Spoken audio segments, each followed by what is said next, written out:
Write Night is a talk show with published authors, writers, and content creators discussing both the creative and technical sides of writing,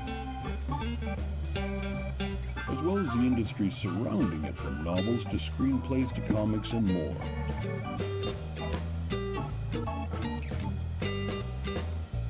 And now, here's your host, author Travis I. Sivart.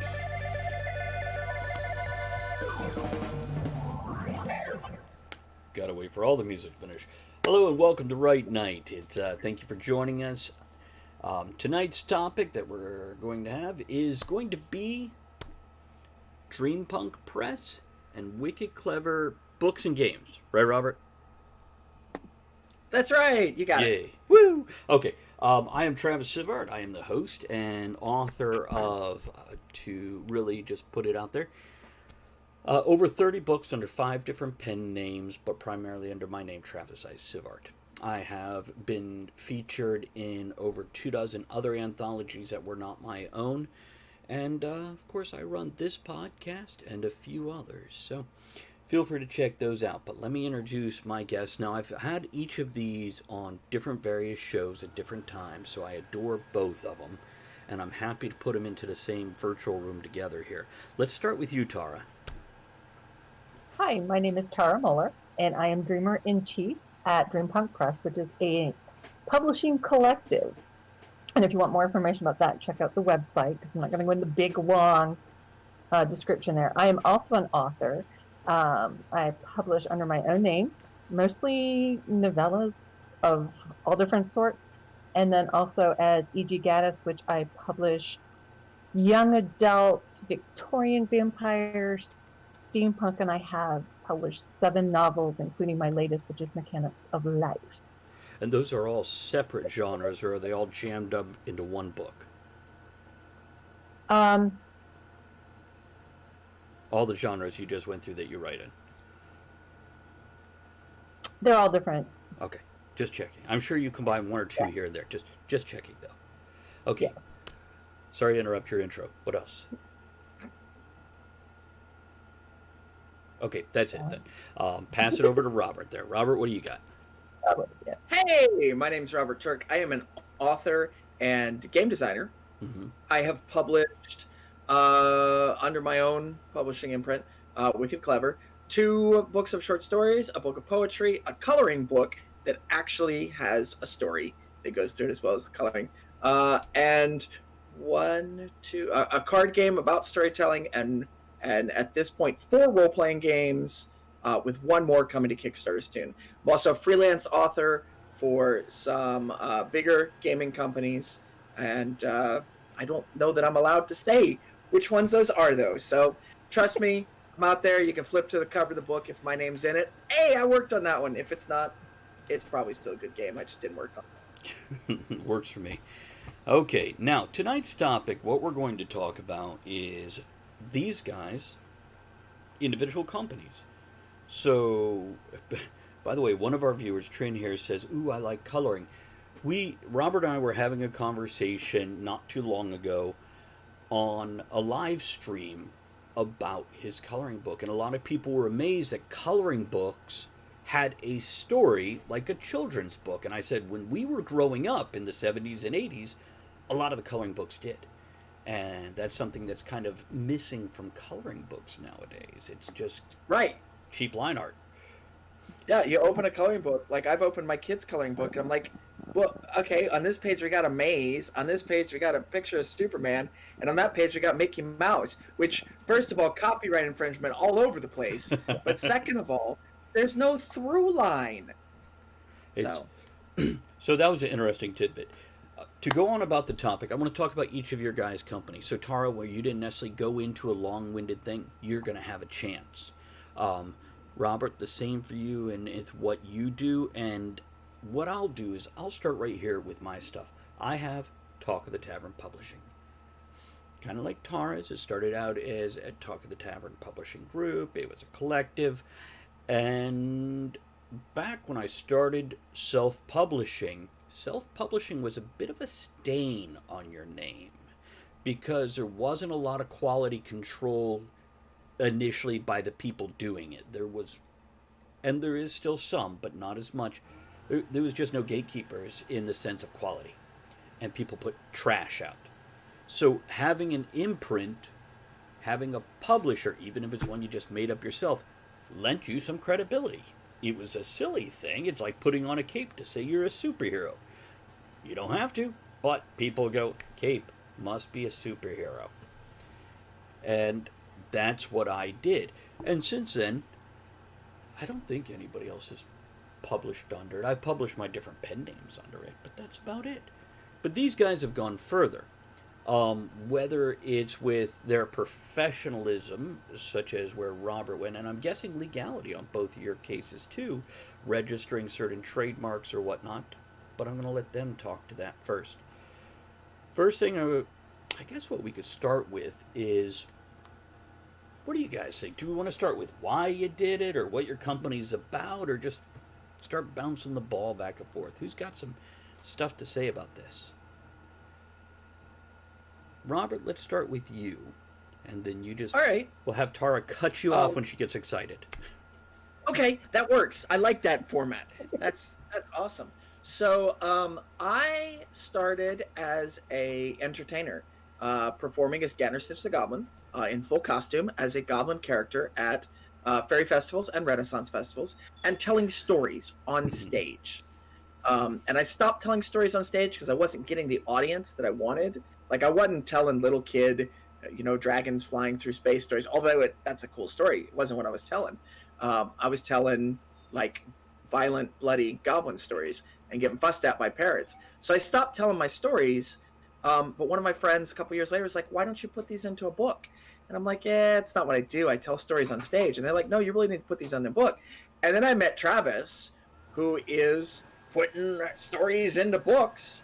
And he essentially walked me through the process of being able to do my very first book, Completely Inappropriate Tales of Ganner Stitch the Goblin. Great book, by the way. Thank you. Yeah, and kind of showed me that it was possible, and gave me some pointers to find the things to be able to self-publish. And then I did a Kickstarter for that, and that was my deal. I'm like, I am not investing a lot of money into a one-off book. I'm only writing this one dang book. You know my favorite part of that book? The Go acknowledgments. We're talking about editing later, aren't we? The whole night. So there were some mistakes in the first printing of that book, but I realized that I really loved the process, that I loved that style of storytelling, and that it made my stories more accessible to a wider audience. So after I wrote that first book, and I sold that first book to people, and they're like, where's the second book? And I'm like, what do you mean, where's this? I wrote you one damn book. And then it was like, okay, I'll write a second book. And I got to enjoy it. And writing a book means I don't have to put on makeup. I don't have to sleep in a tent. I don't have to get out there. Can I give Go ahead. a number story of yours? Yeah, go for it. I just want to make sure you don't mind me mentioning numbers. Now, I don't know numbers. When Robert first did this, I was very excited for him. He did it great. He did a little different than me. He did print, if I'm not mistaken, privately, and got boxes of books sent to his doorstep, but then he can lug those to conventions to sell in person. Now, I had been going to conventions and selling books for a while. I had, 2, maybe 3 at that point in time. And, I would sell over a 2.5-day weekend, 20, maybe 25 books. Tara was right up there with me at this point in time. And then Robert came home from his first or second event. I'm like, how'd you do? He's like, I sold 75 the first day. And I'm just like, wow. And I was so torn. And I was disappointed. Yeah. And I was disappointed. Yeah, and I was so torn between, really just, throwing my hands up and cheering, and then just swearing at him. Just, both sides of me were just like, what do I do? But, Well, because conventions that I had been to before, I was making leather masks and stuffed goblin dolls and performing. And so I had this idea in my head about how much product I should move in a given day at a convention of a given size. And so I set that at 100 books on Friday, 100 books on Saturday, and 50 to 75 books on a Sunday. I thought, that's a good, solid weekend of sales. Unrealistic weekend of sales, I now know. But so I came home to 75 books on that day, and I was like, I didn't hit my goal. And Travis was like, well, that's okay. It's your first time out. What was your goal? And I said 100 books. And yeah. Yeah, see, my goal is the same as his if you chop off the last number of every one of his goal. Yeah, I'm pretty happy with 10 each day and, 7 on the last day. So, Okay, yeah.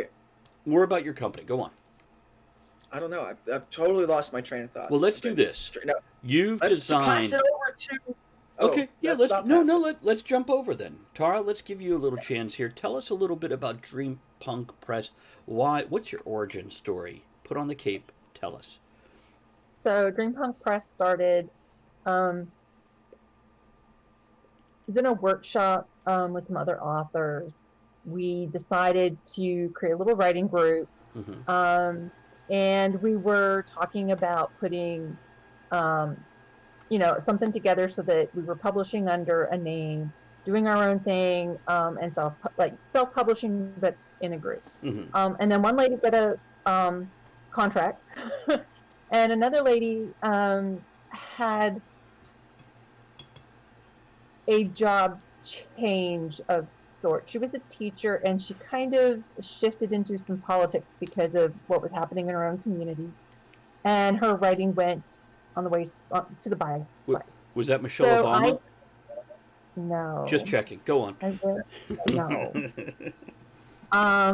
Because I'd name drop. But so I continued on, and I published my first book under Dreampunk Press, which is registered as a cooperative with the federal government. And then the paperwork for that. Dreampunk Press itself makes no money. Everything is to the collective of authors. Each author gets their own chunk of money. And so it's their royalties. And soon after I had published my first book as E.G. Gaddis, Vampire Heritage, which, I grossly overestimated how many I was going to sell, and I bought a bunch. And when you're done with this thought, Trin has a question. What do you mean cooperative with the government? So if you want to explain the technical side of that. It means she turns you in. Run, guys. Shit's the fans. It means that Dreampunk Press is official. It's registered. It has an EIN number, etc. As a business. However, it's registered as a cooperative, which is an actual term. So when you think of it, it's a bunch of people getting together. All of the authors that are involved in Dreampunk Press are owners of Dreampunk Press. Dreampunk Press makes no income. The authors do. The idea is we pool funds for website marketing, etc. We pay for our own marketing. We pay for our own editing. And then our books are on a single website under that banner to try to, in some way, to pool our costs. Okay, so hopefully back to that kind of explains it. Yeah, it's kind of like after a farm code. The first sentence, but with books. You had it. Yeah.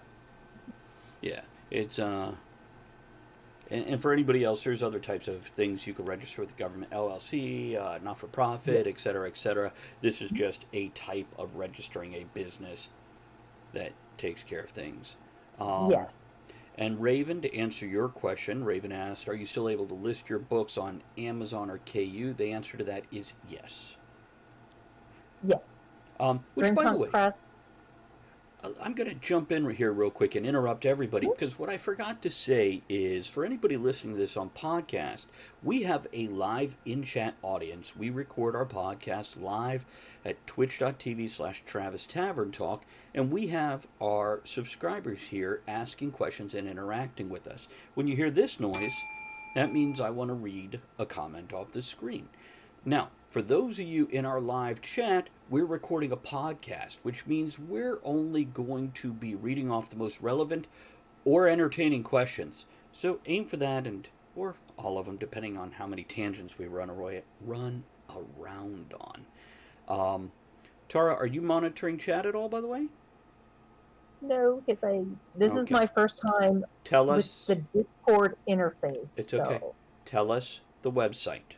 They need to know both your websites. Robert, if you're monitoring it, go ahead and just drop it in the chat. But say it out loud, too. Go ahead, Tara. So Dreampunk Press is www.dreampunkpress, DREAMPUNKPRESS.com. There you go. And Robert, what's yours? Mine is Wicked Clever, but it's wicked-clever.com. There we go. Just the words like they're spelled in the dictionary. Somebody else already had without the dash. Of course. And they tried to sell me the website for $3,000, and I was like, I'll take that dash for free. There you go. A smart businessman right there.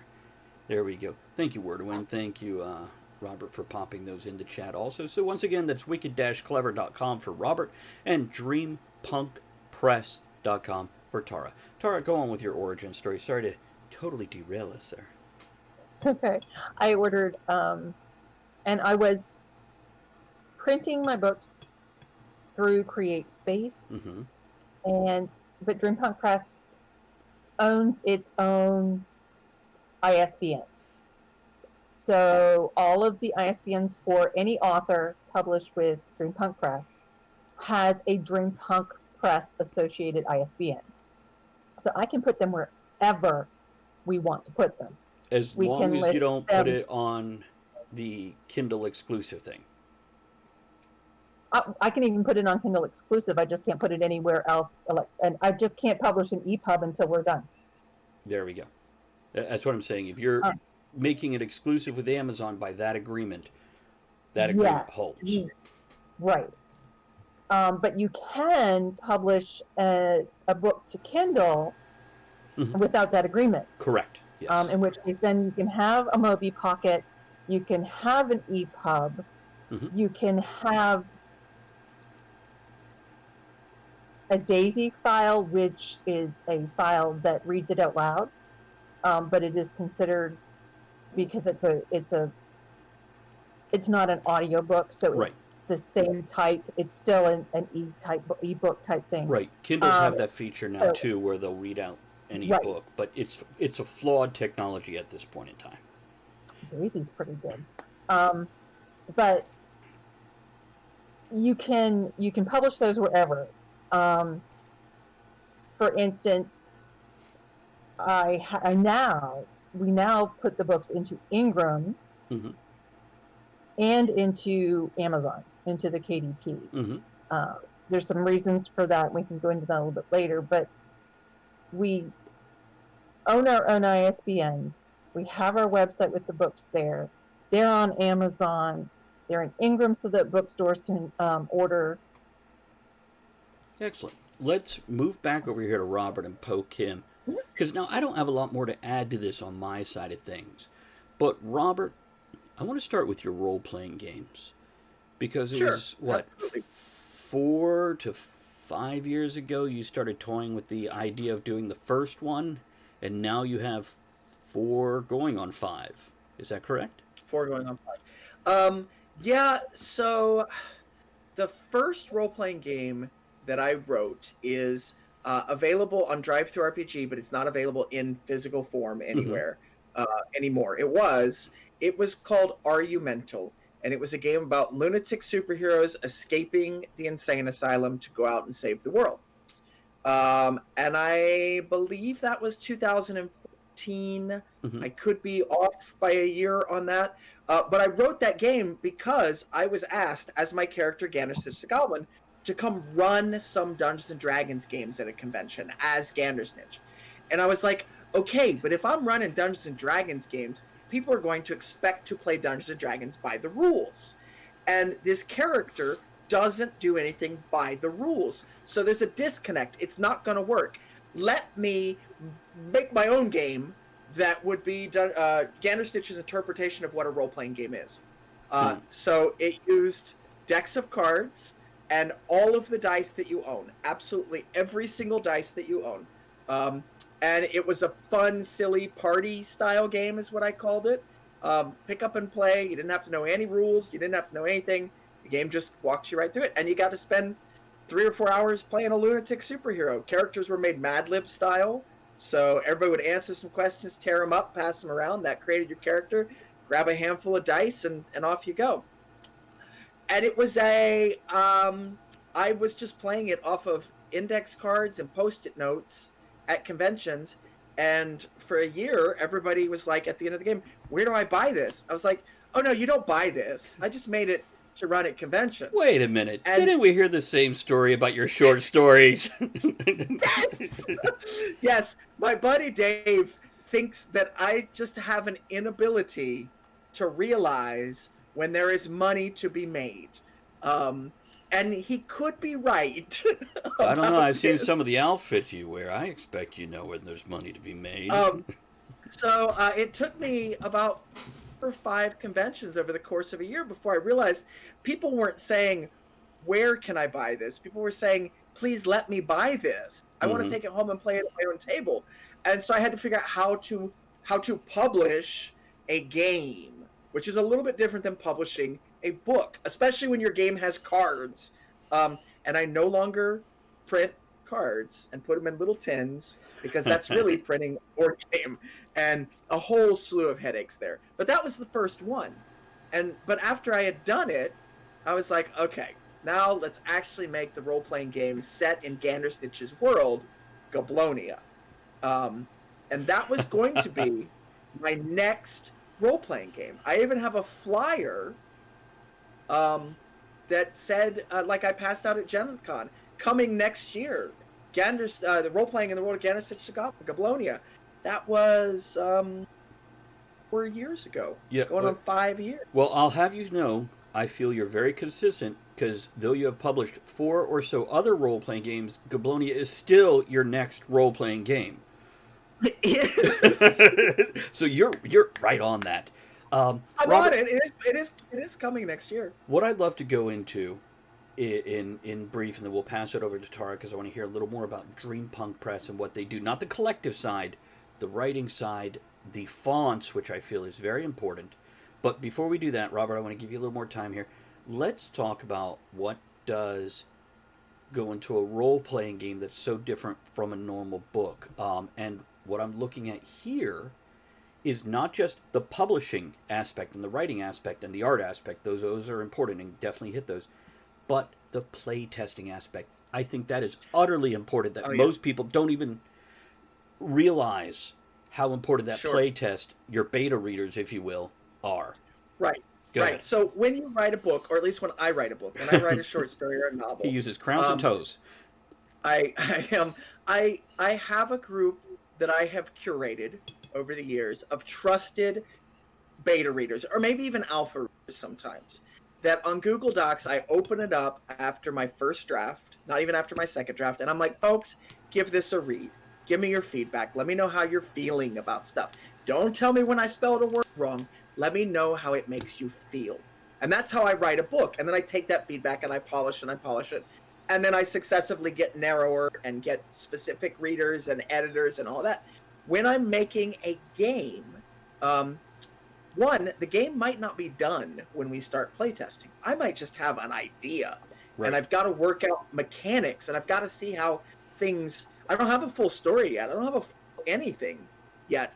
Goblonia has been in playtesting now for months, and it's been off and on, because what I'll do is I'll take the ideas that I have and I'll throw them at a group and I'll sit them down at the table and we'll play it and we'll see what works and what doesn't work, and I will see pacing and how things interact with each other and the expression on my players' faces if they're frustrated, or the questions they ask. In playtesting one of my games, Weird Scouts, first time I playtested with kids because it's a family game, to sort of illustrate that, there was a young lady sitting at the table who was very excited because she had finally earned her first level up and gotten a new power, and she thought the power gave her a magical pet. All right. And I was like, no, the power lets you talk to magical animals. And she's like, oh, okay, that's cool too. At least And driving home, she handled it very well, very mature. Driving home, I realized that kid was right. Sure, it's cool to talk to magical animals, but that kid wanted a pet. And that kid was excited about getting a magical pet in the game. Let me make this clear. Yes. That does. Because whenever I play an online video game, yeah, I want a pet. It's just awesome. Right. So that's what the power does. But playtesting, it's a back and forth. I can't write a book, hand it over to beta readers, do a second draft, hand it over to an editor, do my final draft, and publish it. Not with a role-playing game. It's a process. It's a dialogue. It's a constant back and forth. And you have to shape the process to get what you want out of it. And it's also trying to break the game along the way. Yes, I have players that specifically attempt to break the game. That's just the kind of people they are. And that's important. It is. I don't want a reader to tell me, this sucks, which I've had. This sucks because there's no dragons in it. This is a book about zombies. I don't know why you think there'd be dragons in it. But in a game, I want those jerks. And right. One of them at every table. That's to right. be like, so I don't think you intended for me to do this, but watch how I'm going to totally wreck your game right here, right now. And, okay, thank you. I'm going to call him out. His name is Dave. Thank you, not the Dave you know. Thank you, Dave. I now need to plug that hole. I see where you're coming from. I need to clarify something. I need to change a mechanic here. Or, hey, is the way you just broke the game really awesome, really cool, and most importantly to me, is it fun? And if it is, I need to make that a feature. I need to make sure everybody knows you can, because it's part of the game. I think that's a really healthy outlook. Can we pass it to Tara, or do you have anything? Yeah, go for it, Tara. And then you can jump back on stuff, because we can tangent, just considering I know everybody has to go to bed sometime tonight. I don't want to stretch it too far for our sake.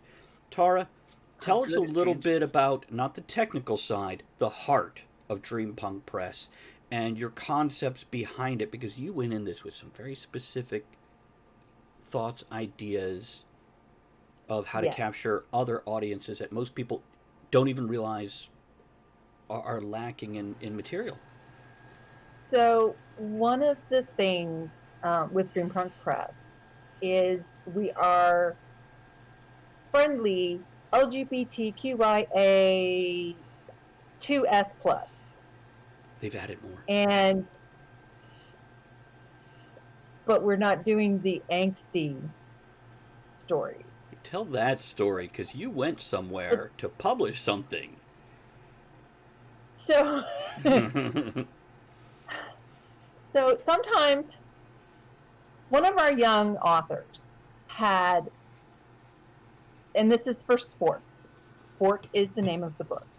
It is about a young man discovering his sexuality, suspecting he might be bisexual. Bi? Do you want to name the author, please? No, name the author. Mix Know-It-All. There you go. So you guys can find that on Amazon and other places. Go on, Tara. And this book was pitched to an agent by this young author. And they said, oh, hey, we want to see the whole manuscript. So this young author sent the manuscript in, and I'm going to do full disclosure here. It's my kid. I used to drag them around to conferences with me. They decided to write. And they wrote this beautiful manuscript. And then the agent sent back and said, it's not gay enough. Yep. The main character what year is a young man discovering his sexuality. How much gayer can it be? What year was this? Because it's different even now. Yes, we're talking 2013, 2014? Yeah, okay. 2014, maybe 2015. Actually, I think Dreampunk Press published it in 2015, so we're probably talking 2014 for this agent. Okay. And what it came down to is they wanted the horrible. They wanted the parents to be like, "Oh my God, I'm going to kick you out." And for my kid, who is definitely on that spectrum, that was not their reality. When they came out, my husband and I are like, "Well, yeah, we already knew one." And kids need to see those stories as well. The angst in this story had nothing to really do with this kid discovering his sexuality. This was a distraction from the angst and the conflict of the story for this kid. So there is, in the publishing industry, they're like, "Oh yes, we'll publish those books," but they want them to be painful. They want them to be sad, and that is not what we publish. We want to publish the kind of books that I wish my kid had in middle school to read, that was accepting of the fact that kids don't always know what their sexuality is in middle school, and they're going to do some exploration and discovering of themselves. And because they need to see themselves. Not every kid who is on that spectrum and identifies as one of those acronyms, one of the letters in that acronym. A lot of them, there's more than one would think, have very accepting parents, because the narrative that has been put out is that's not it. And Wordwin here says that kind of reaction from the publisher is why I have a disclaimer on my Patreon. Because Wordwin writes in that area also. Have a lot of viewers and listeners who do. So this is one reason I was very excited to bring this in and talk about Dreampunk Press in case anybody is looking for this kind of material to read or that kind of publisher. Yes, Robert? I'm looking for, not to read, but for my kids. I want them to have access to these kind of books. And I don't write those kinds of storylines because that was not my experience. So I don't want to write. I mean, does that make sense? Yes. I don't want to write things I don't know because I want to be truthful to my readers. Well, but absolutely, I want, because we're accepting as parents, and I'm thrilled. I wrote down your website. Glad you're doing this. I've got it up in another tab because I want these books for my kids. Tara, what has this grown into over the past, I guess going on 7 years now? Yeah. The end of this year will be 9 years. 9. Okay. Yeah, Vampire Heritage was published in 2012, November 2012. Okay. So what has it grown into? So we now have a lot of books. We have, hold on, I've got to pull up the information. My mother got sick at one point. Things petered off. My mother passed away in 2018, and we're back in. So there was a little bit of a lull there where this was not my main focus. My kid, Morven, and I, after my mother passed, were like, hey, we're going to make this work. And kind of once we got that mindset, we had another author who is dyslexic. Get into using Open Dyslexic in a minute if I get a chance. But we have this author. I have another author who is considering a contract right now for their YA novel. And I just got a signed contract in. And again, I say contract, but it's really not a contract. It's more of a memorandum of understanding of that they're joining this collective of authors and they understand their responsibilities. We're going to be publishing our first children's book in 2022.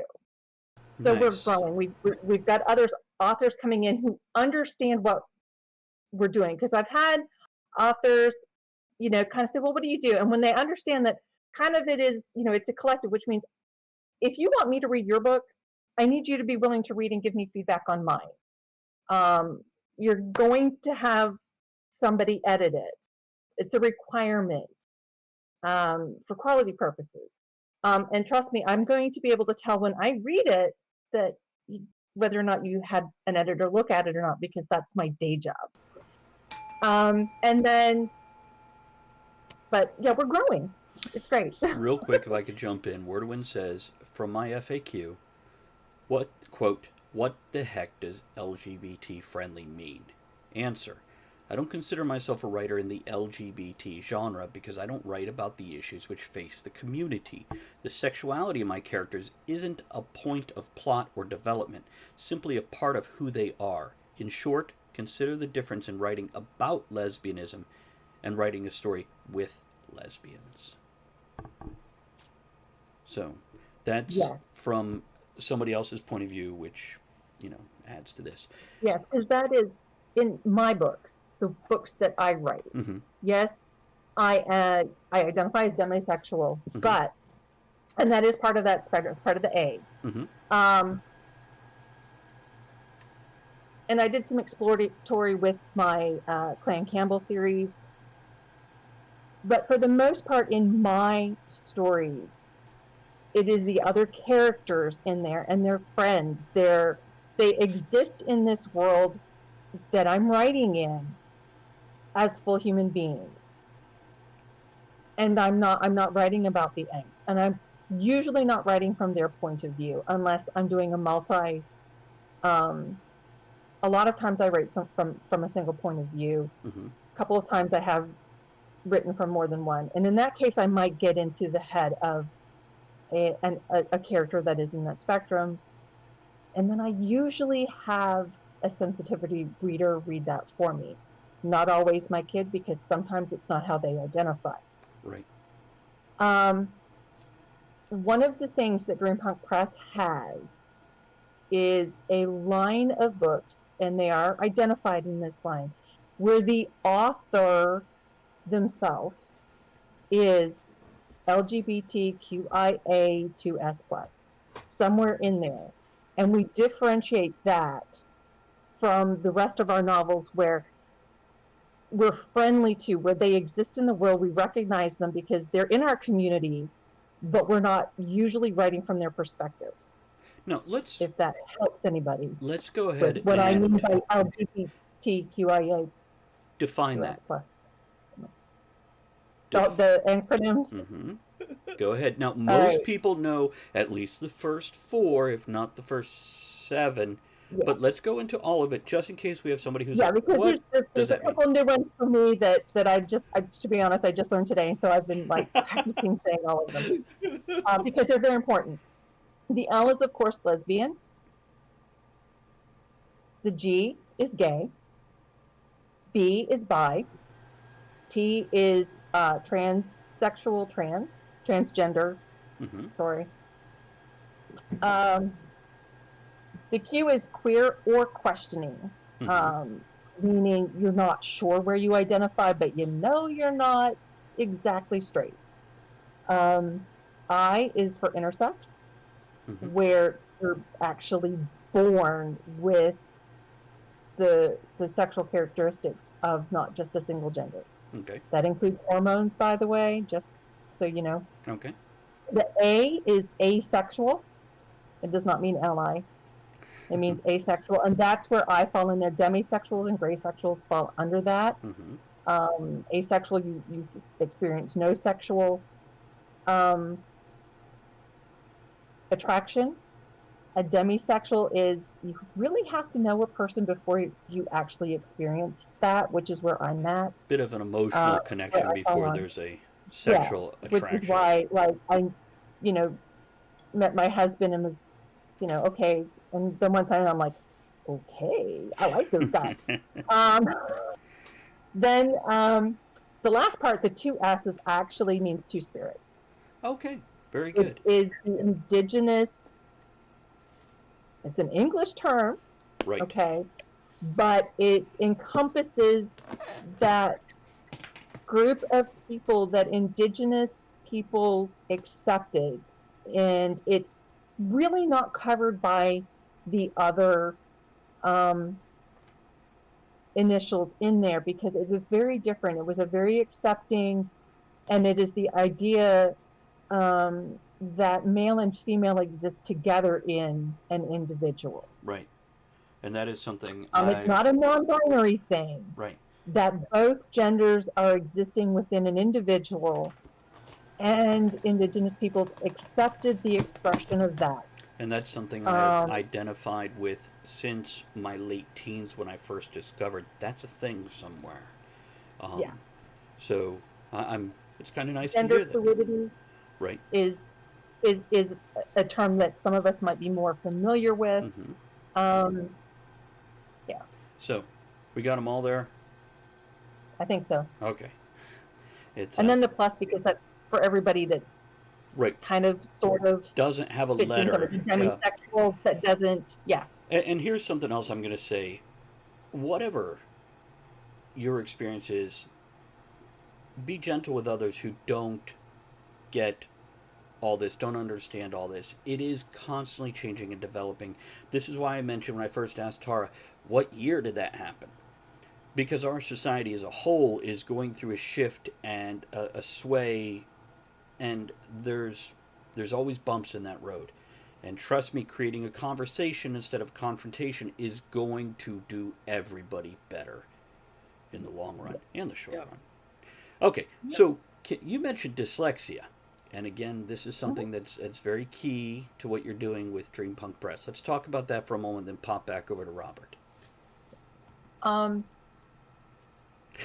Robert's in eyes went wide, like, I don't know what to add to that. 2016, Morven, doing some research for probably a paper for school, stumbled across Open Dyslexic Font, which is a font, it's a weighted font that was developed specifically to try to help those with dyslexia to read. Mm-hmm. The Open Dyslexic font that I use is currently in version 3. And if you go to opendyslexic.org, O-R-G, you can download it for free. Now, You can load it into your e-reader or whatever. can I And direct we you? publish using that font. I want to direct you to one story you told me when you were at a convention of a woman who bought a book and her husband who had no interest in the books. But if you can tell Right. that story, that is a great Yeah. shining example of this. Go on. Yes, because I love that story. So I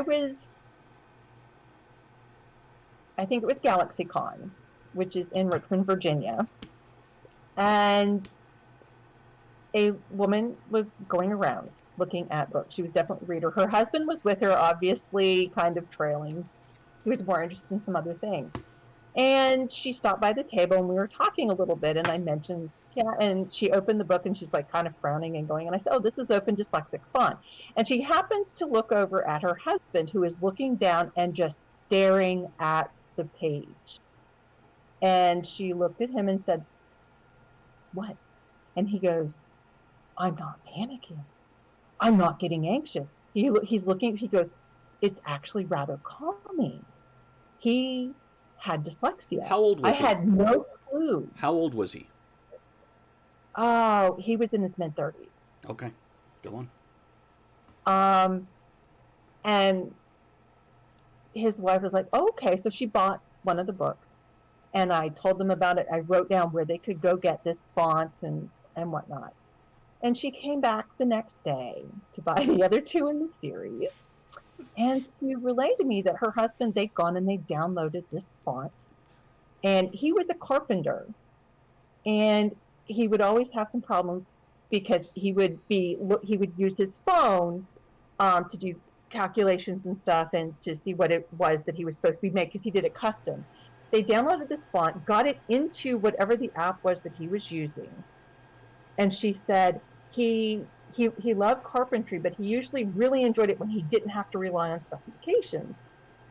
And she said that font, he came in, he loved it because he could actually read the specifications, and he wasn't getting nervous. He wasn't getting anxious because he couldn't, to check that he was doing it right.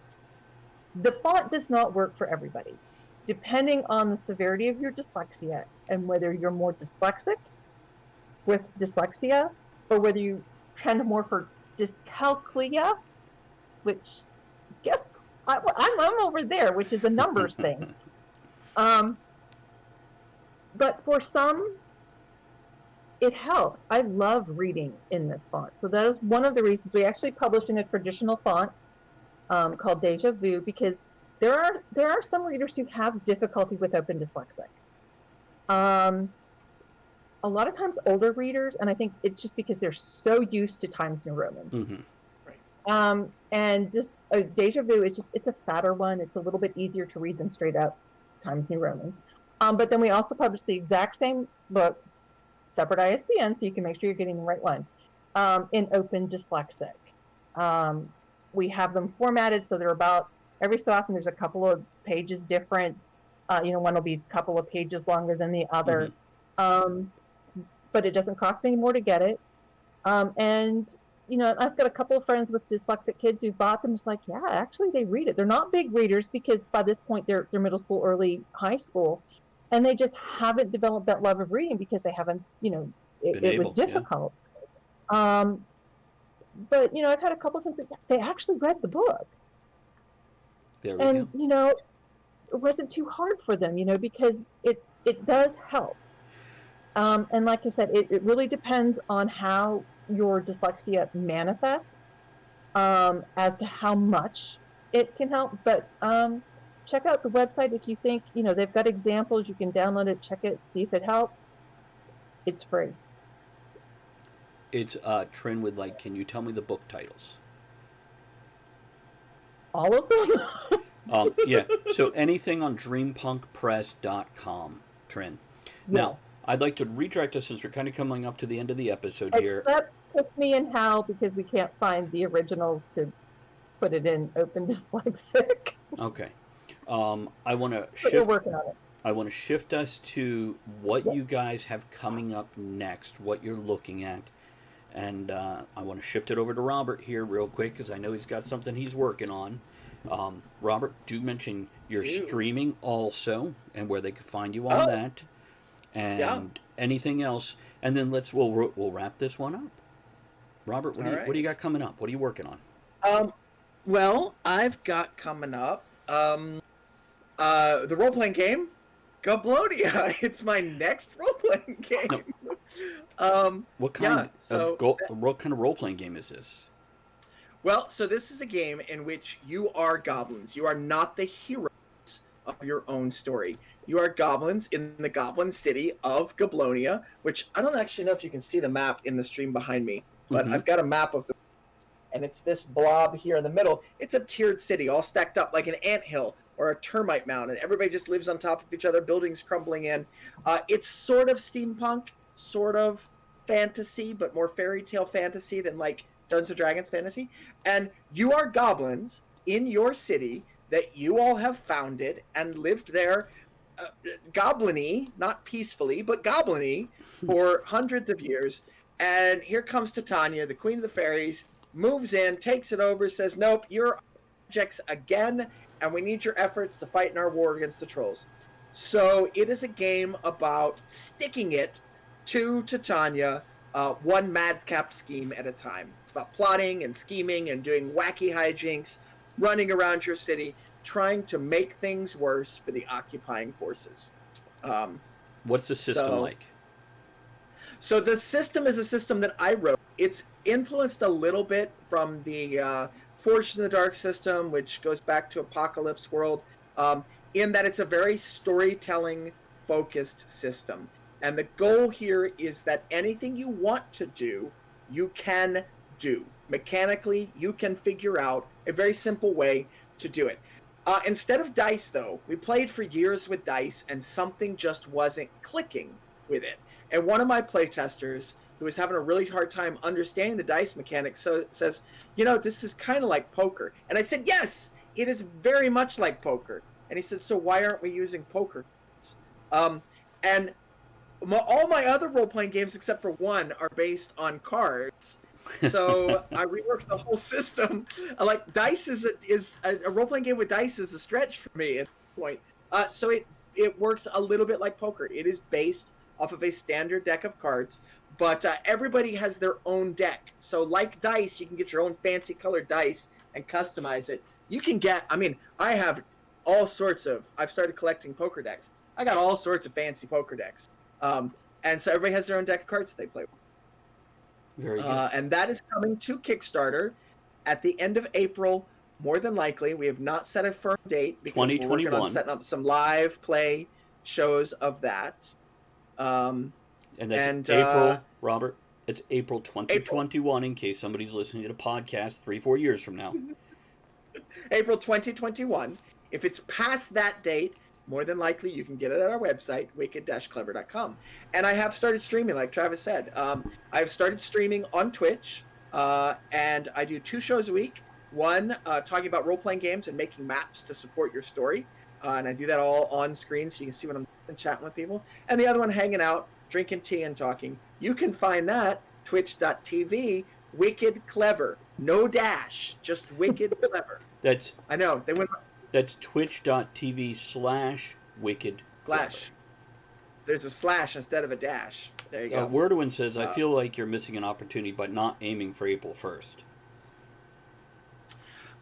We will not be ready April 1st. So this game is much further along than any other game I've taken to... So pretty much all of the writing at this point is done. A few examples have to go in. It's not edited. It's not formatted. And it is the public playtest is out there at our website with the dash, wicked-clever.com. And don't you stream that on Friday nights? I don't stream it on Friday nights. Okay. I play a private playtesting game on Friday nights. I play once a month, we do a Patreon game of it. We are going to be live streaming it starting on Sundays in April. There you go. We're trying to nail that down. And we want the live streams to start before we launch the Kickstarter. So we're getting with the actors. Watch his website for those dates to be announced so Yes. you can watch a live game. And will pre-recorded games be available anywhere else before that? Yes, there are pre-recorded games available right now on YouTube from the Nat21 Twitch channel. They normally do live Dungeons & Dragons games, but they also host other cool games. So we did a Christmas, New Year's sort of special with Gablonia to put it out there. That is available. I will find a link. There you go. I don't know it. Now, Tara, what's coming up for Dreampunk Press? And then we'll wrap this up for this episode. I'm going to plug Mechanics of Life again. It just came out this month, and limited edition hardcovers are available in a special book box from our website, www.dreampunkpress.com. April 19th, Little Pink Book, the second novel from Zara Johns, will be out, and we will have a limited edition box for that too, with the hardcover in it. Now, August timeframe. Creed of the 21 Dragons, Goldthorn should be out. And in October, the final book in the trilogy that started with The Secret of Magic and Dragons and went to The Truth About Magic and Dragons will be out, and that is titled The End of Magic and Dragons. That is by T.L. Frey. Now, do you also want to talk about the email I received from Dreampunk Press recently for submissions, or do you want to keep that out of this? No, I'll mention it, but you have to please. subscribe because I'll be sending it out again. But right now, we have a call out for short stories. It will be for October 2022 is our the publication date that we're aiming for, and we're looking for between 8,000 and 10,000 words. We are paying for these short stories, by the way. And the big thing is, it is horror, but not gore. You know, we want scares, but we don't want blood-curdling yuck, because we're looking at middle school kids through teens into adults reading these.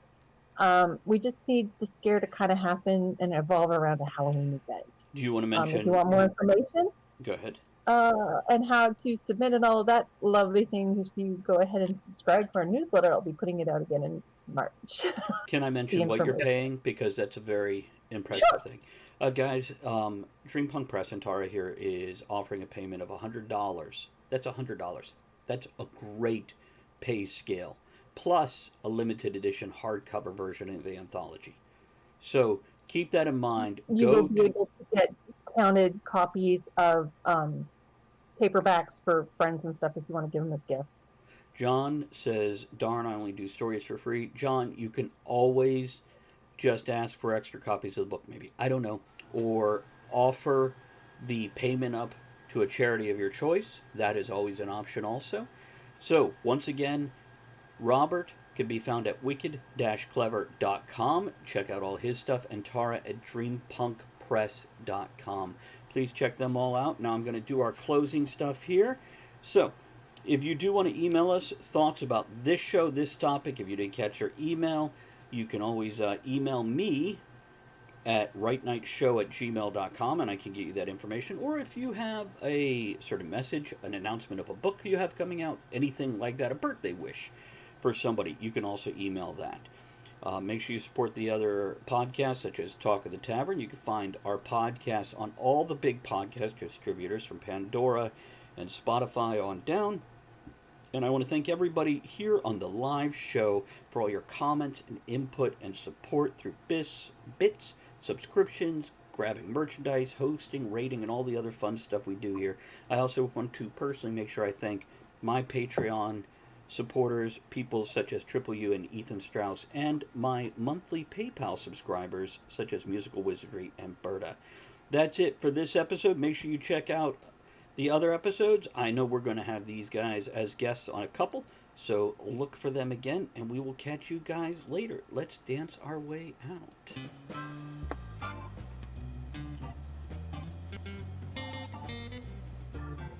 Thank you for joining author Travis I. Sivart and the other writers, content creators, and all-around amazing people for our discussion here on Writing. Join us again soon, and until you do, make sure you create with passion, enjoy the journey, and remember, every night can be writing.